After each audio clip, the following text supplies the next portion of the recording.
Welcome to SM Tamil kitchen. இன்றைக்கி நம்ம பார்க்க போகிறது மலாய் கோஃப்தா கறி. முதல்ல அந்த கோஃப்தா பால்ஸ்க்கு தேவையான பொருட்களை பார்க்கலாம்.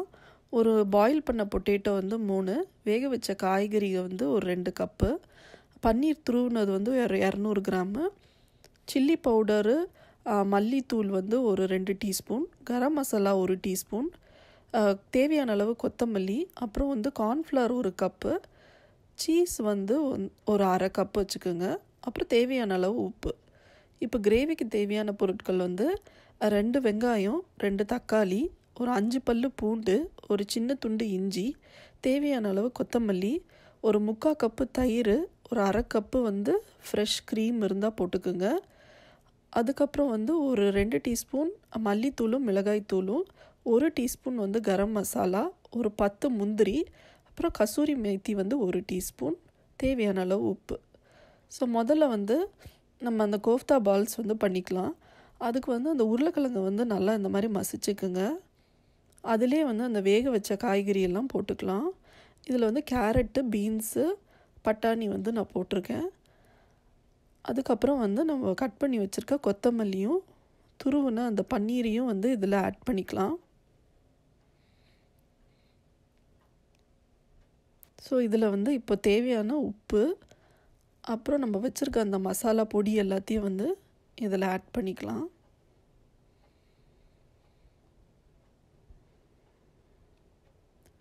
அப்புறம் ஒரு 2 டீஸ்பூன் கார்ன்ஃப்ளவரும் இதில் போட்டுக்கோங்க. ஸோ இப்போ இது எல்லாத்தையும் சேர்த்து நம்ம நல்லா பிசைஞ்சிக்கணும். நல்லா உருண்டை பிடிக்கிற மாதிரி அந்த பதத்தில் நீங்கள் இதை பிசைஞ்சிக்கோங்க. ஸோ இப்போ இது ரெடி ஆயிடுச்சு. ஸோ இப்போ அந்த பால்ஸை ரெடி பண்ணிக்கலாம். முதல்ல ஒவ்வொரு உருண்டையாக பிடிச்சிக்குங்க. பிடிச்சிட்டு அதை நல்லா தட்டிக்குங்க இந்த மாதிரி. அப்புறம் அதுக்குள்ளே அந்த சீஸ் 1 டீஸ்பூன் வச்சுட்டு திருப்பியும் நீங்கள் உருண்டை மாதிரி பிடிச்சிக்குங்க. அதுக்கப்புறம் அதை கார்ன்ஃப்ளவர் மாவில் பெரட்டி இந்த மாதிரி வச்சுக்கோங்க. ஸோ இருக்கிற மாவு எல்லாத்தையும் இந்த மாதிரி உருண்டை பிடிச்சி வச்சுக்கோங்க. இப்போ ஒரு பாத்திரத்தில் எண்ணெய் ஊற்றிட்டு நம்ம கிரேவிக்கு தேவையானது பண்ணிக்கலாம். ஸோ அந்த எண்ணெய் நல்லா காஞ்சதுக்கப்புறம் அதில் அந்த முந்திரியை போட்டுக்கோங்க. ஸோ முந்திரி நல்லா ஃப்ரை ஆனதுக்கப்புறம் இஞ்சி, பூண்டு, அப்புறம் வெங்காயம் இதெல்லாம் போட்டு நல்லா ஃப்ரை பண்ணி எடுத்துக்கோங்க.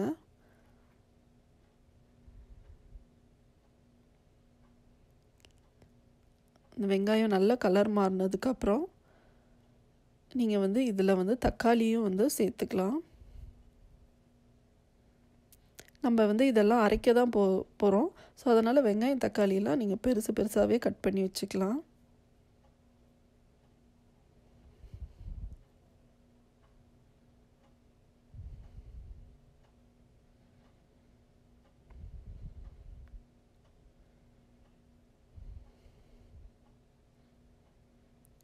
ஸோ இப்போது அந்த அடுப்பை ஆஃப் பண்ணிட்டு அதை ஆற வச்சுக்கோங்க. அதுக்குள்ளே நம்ம அந்த கோஃப்தா பால்ஸ்லாம் எண்ணெயில் பொரித்து எடுத்துக்கலாம். ஒரு கடாயில் எண்ணெய் ஊற்றிட்டு அது காஞ்சதுக்கப்புறம் அதில் அந்த பால்ஸ் எல்லாம் நீங்கள் ஒரு பேட்சாக பொரித்து எடுத்துக்கோங்க.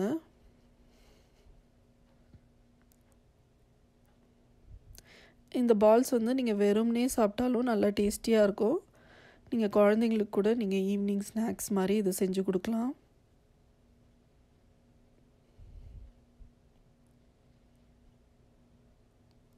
இது ரொம்ப நேரம் இது பண்ண வேண்டாம். நல்லா கோல்டன் ப்ரௌன் ஆனதுக்கப்புறம் நீங்கள் இதை எடுத்துக்கலாம்.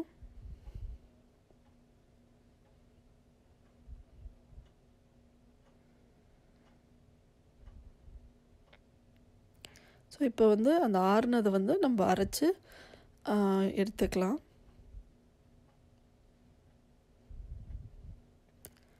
ஸோ இப்போ குழம்புக்கு நம்ம தாளிக்க ஆரம்பிச்சிக்கலாம். இப்போ பட்டர் 1 ஸ்பூன் போட்டுக்கோங்க. அதிலே மஞ்சள் பொடி, மல்லித்தூள்,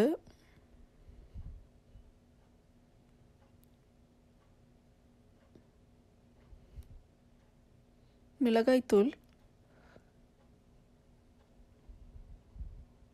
கரம் மசாலா, அதுக்கப்புறம் நம்ம அரைச்சி வச்சுருக்க அந்த வெங்காயம், தக்காளி, அந்த விழுது இதையும் வந்து சேர்த்து எல்லாத்தையும் மிக்ஸ் பண்ணிக்கோங்க. ஸோ நம்ம போட்டிருக்க பொடியை வந்து எல்லாமே வந்து பச்சை வாசனை போகிற வரைக்கும் இந்த மாதிரி நீங்கள் வந்து மிக்ஸ் பண்ணி விட்டுட்டே இருங்க. இது ஒரு 3லேருந்து 5 நிமிஷம் ஆகும். ஸோ அதுக்கப்புறம் வந்து இதில் தேவையான அளவு உப்பும் வந்து நீங்கள் சேர்த்துக்கலாம்.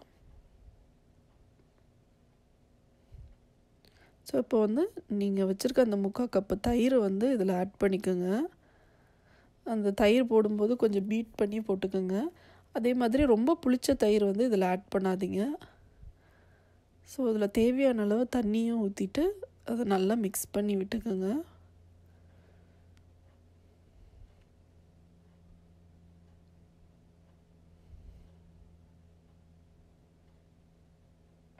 ஸோ இதில் வந்து அந்த 1/2 கப்பு க்ரீமும் வந்து இப்போ நம்ம ஆட் பண்ணிக்கலாம்.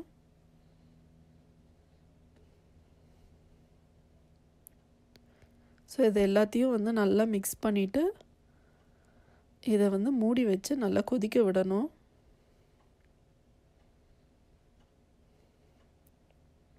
ஒரு 5 நிமிஷம் வந்து நல்லா கொதிக்கட்டும் அது. ஸோ பார்த்திங்கன்னா இப்போ பபிள்ஸ் வருது. ஸோ இந்த ஸ்டேஜில் வந்து நம்ம கசூரி மேத்தி வந்து ஆட் பண்ணிக்கலாம். ஸோ இந்த குழம்புலேயே வந்து நீங்கள் பன்னீர் கட் பண்ணி போட்டு பண்ணிங்கன்னா அது பன்னீர் பட்டர் மசாலா மாதிரி நீங்கள் பண்ணிக்கலாம்.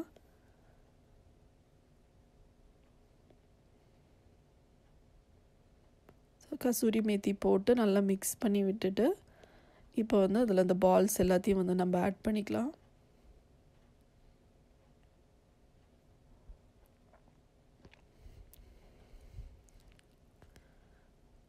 போட்டு பொறுமையாக வந்து மிக்ஸ் பண்ணுங்கள், இல்லைன்னா அந்த பால்ஸ்லாம் உடஞ்சிரும். ஸோ இதை மூடி ஒரு 2 நிமிஷம் மூடி வச்சிங்கன்னா இது ரெடி ஆகிடும். இது நீங்கள் ட்ரை பண்ணி பாருங்கள். உங்கள் கமெண்ட்ஸ் கீழே சொல்லுங்கள். உங்களுக்கு இந்த வீடியோ பிடிச்சிருந்துச்சுன்னா லைக் பண்ணுங்கள், ஷேர் பண்ணுங்கள், சப்ஸ்கிரைப் பண்ணுங்கள். நன்றி, வணக்கம்.